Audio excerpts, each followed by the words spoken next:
Hello and welcome to Computology Academy, and today we are going to discuss about the developmental induced development. So many a times we see that the infrastructure projects are going on, new dams are being constructed, new mining regions are being established. So here what happens due to such kind of developmental works, many of the people in that region gets displaced, and we will discuss today the issues related with that, what kind of displacements are there and what are the outcomes, what are the impact of such kind of displacement on different groups as well as on the Indian society. So first of all, what is the developmental induced displacement? So here first of all let us talk about the development. So any infrastructural project that is going on, that is being implemented, that is developmental work, and thereafter the relocation, permanent relocation of the households, all the households who are located in that geographical region, that is called as displacement. So the result of displacement, that is an outcome of the developmental work, is known as the developmental induced displacement. And here nowadays it is quite in news. And why it is in news? So here the Polavaram irrigation project of Andhra Pradesh is the reason because of which this is in news. And here it is in news because the largest number of people, largest number of the households are going to be displaced because of this developmental project. Around 1 lakh households will be displaced because of this Polavaram irrigation project. And if we consider that there are only 4 members in each household, then also it goes to around 4 lakh people, which is a huge number if we consider the overall displacement, and that is the reason why it is in news. And this Polavaram project is being constructed on the Godavari river, and this is going to displace predominantly the tribal population. Most of the population that will be displaced because of this Polavaram project are the tribal people. And we see time and again, most of the time, the people who are displaced because of the developmental project, majority of them are belonging to the tribal groups. And this is because most of the developmental projects are being implemented in the tribal regions. And why the tribal regions? Because the tribal regions are not densely populated. You will never see a developmental project is being implemented in the densely populated region, because such a huge amount of population will not be displaced by the government, because it will be incurred huge amount of cost to displace such a huge amount of population rather than displacing some tribal groups. However, here again if we see, then 1 lakh households, so it is a huge number.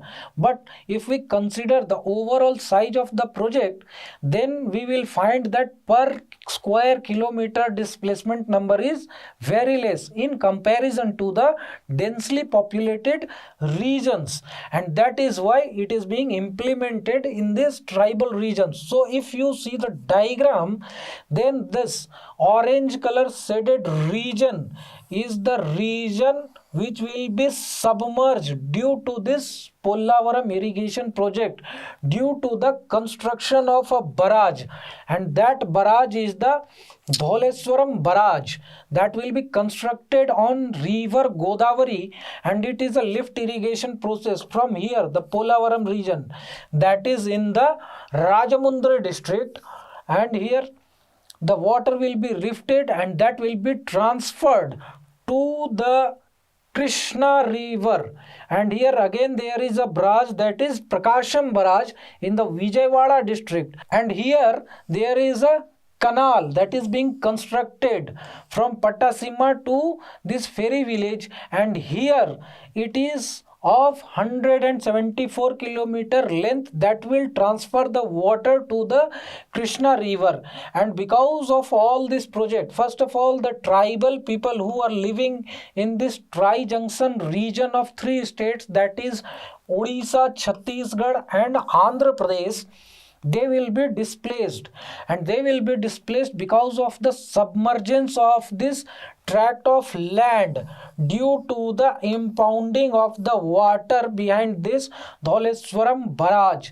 And because of this, most of the tribal people will be displaced. This tri-junction region is a forested region, it is a hilly region, and it is a part of Eastern Ghats, and here most of the population is tribal population, and they will be the most impacted people. Because of the submergence, they will be displaced, and many of the families have already been displaced. Because this is not the recent project, but this project has been initiated around 5 years ago. And here, if we talk about the displacement that is caused because of the developmental work, then there are two types of displacement. One is the direct displacement, and this displacement occurs when the project is initiated, when the initial construction starts. Because of that, many of the people, many of the families will be displaced from the region after the land acquisition, and the developmental work, the constructional work will ensue. And thereafter, after the completion of the project, when the project becomes functional, then again that project will consume some of the natural resources, some of the environmental resources. And because of this, what will happen? There will be lack of livelihood resources for the local people who had left behind, who were not displaced during the process of construction, during the initial stage of the development of the project, but they will be displaced later on, and they are forced to migrate. They are not ordered to migrate by the government with a compensation, but they are forced to migrate because of the lack of livelihood. There is no livelihood resources, not no, but that is getting deteriorated day by day, because the project itself is consuming various natural and the environmental resources, because of which very less is left behind for the people who are living in that region. And because of that, what happens? They are forced to displace.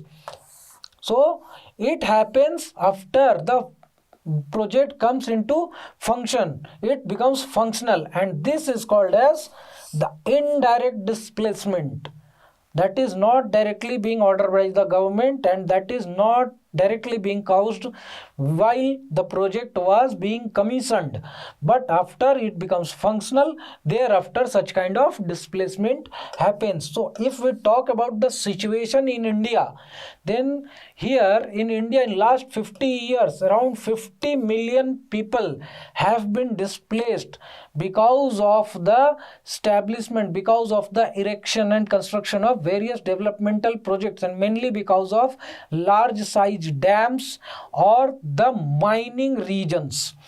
And this is the data of last 50 years, and if we decipher this data further, then we find that most of the people who are impacted by the developmental projects are from tribal groups. 40% of the people who are displaced due to the developmental projects are from tribal groups, and the same reason is behind this, that most of the developmental projects are not being commissioned, are not being established in the densely populated region, but most of the river catchment areas, forest lands, etc. are considered for the hydel power projects, etc. and these regions are inhabited mainly by the tribal people, and that is why most of the time the tribal peoples are forced to get displaced, forced to get relocated because of such kind of developmental processes. And next is 20% of the Dalits in this amount of the people who have got displaced in last 50 years, and average like the study that was conducted by Indian Institute of Public Administration reveals, they had studied around 54 large size dams, right? And out of that data they had analyzed that on an average, due to a developmental project, around 44,182 people on an average, this amount of people gets displaced or relocated, and this is a big number. And if we consider about the Polavaram project, then 1 lakh household, that is, if on an average if we consider that 4 people are there in one family, then that amounts to 4 lakh people. So it is a very large number. So what are the issues involved in such kind of developmental projects and the resultant relocation or displacement of the people? So here, first of all, the landlessness. Most of the people who are relocated or displaced, they does not get land in return of the land that has been acquired by the government from them, but they, in spite of getting land, get money. And land is not exhaustible. They can cultivate the land generation on generation, year on year. But what happens with the money? Once they take the money and once it is exhausted, now they are landless, as well as now they are jobless. Earlier what they were doing, they were cultivating their own land. At least they were farmers. They had their own farmland out of which they were earning their livelihood. But now they had took the money and they didn't got the land in return of the land which the government had acquired, and it is exhausted, and now they become jobless. So now there is no avenue from which they can earn their livelihood, because even if the government wants to give them the employment in the project itself, but the projects are not so large that all the displaced people, all the people who are impacted by such projects can be employed in that project. There is no such amount of vacancy. As well as the tribal peoples are not that much educated. Not all the peoples are educated. Some of the people might be educated, highly educated even, but all the tribal peoples are not that much educated that they can be employed in such kind of employments, such kind of projects, and that is why they become jobless also. They become homeless also, because in return of whatever their household was, whatever the kind of their household was, that has got submerged, and in return they get the compensation, but that is not enough that they can relocate and they can purchase a piece of land and they will construct their household somewhere else. And because of this they even become homeless, and thereafter they become marginalized. Marginalization also occurs among them, and this is because they don't have the land to cultivate, so they have to ensure their livelihood also.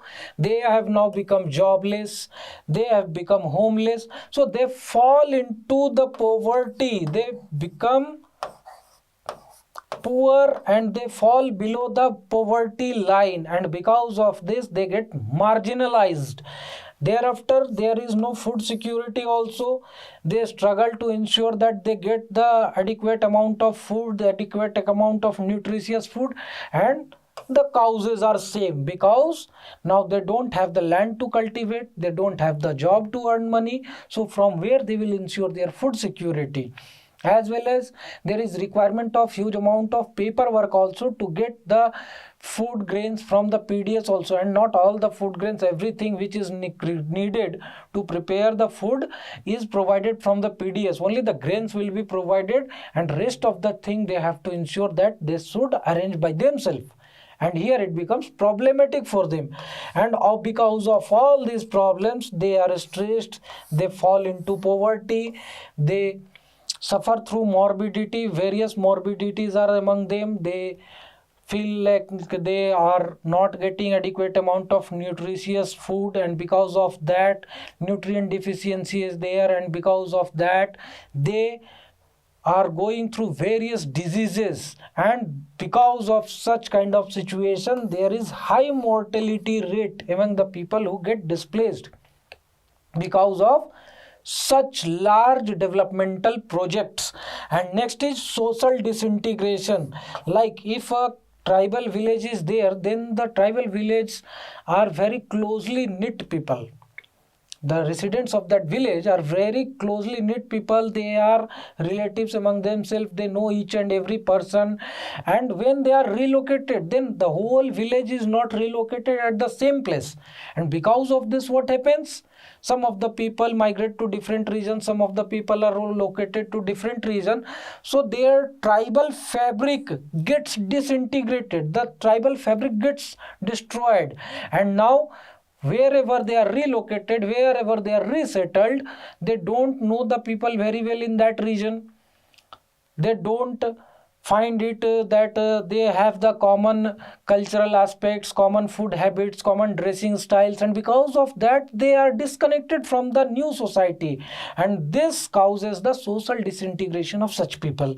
And there is violation of human rights also, because they are not getting adequate amount of compensation. They are not getting the land in return of the land that was acquired by the government, and they are jobless. They are not finding it that they will get the adequate amount of food security is not ensured. So all these things are a kind of human rights violation, and the government needs to look into the issue that if there is need of developmental project, then there is no issue with the developmental project, but at least the relocated people should get adequate amount of compensation, so that they are not in a difficult situation that they cannot get resettled in the different region. And if possible, then they should be provided land in return of land rather than providing the money, because the money is the exhaustible commodity,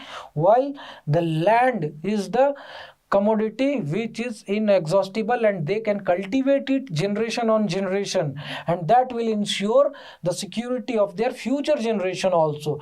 And last but not the least, I would like to inform you all that the Computerology Academy has announced the UPSC General Studies Foundation course for UPSC Civil Services 2023, and that will be starting on 28th of March in the morning batch 8 a.m.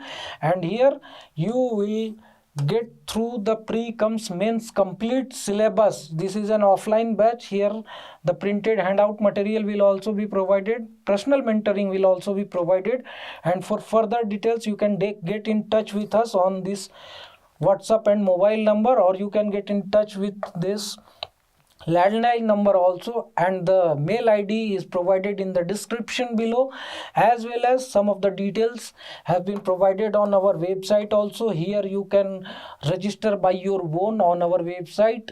You can make the payment also there quite easily, and if you want to know further and you want to register in the offline way, then you can come down to our office also, and here you can follow us on the Facebook and the Instagram as well as on the Telegram. And do subscribe our channel and press the bell icon to get notified whenever we upload new videos. Thank you very much and have a nice day.